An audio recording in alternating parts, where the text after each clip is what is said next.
Ayong panikit-sikat nato dala mga kasiken. Mao din niya to ang gamay nga farm nga ato ang gi palipyuhan. Nga pohon atong pabarugan og gamay nga farms mga manok. Karong adlaw din no nata karon sa ilang idol George TV, Kuag Azola o kauban ako akong kuya para mapalit.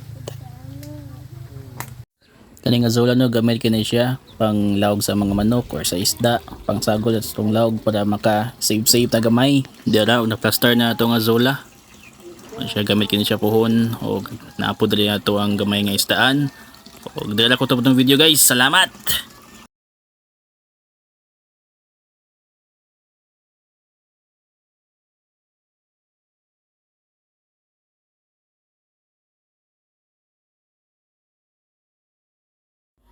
O niya ato ang panimula nga manok atong sanayon pohon sa ato ang gamay nga farm.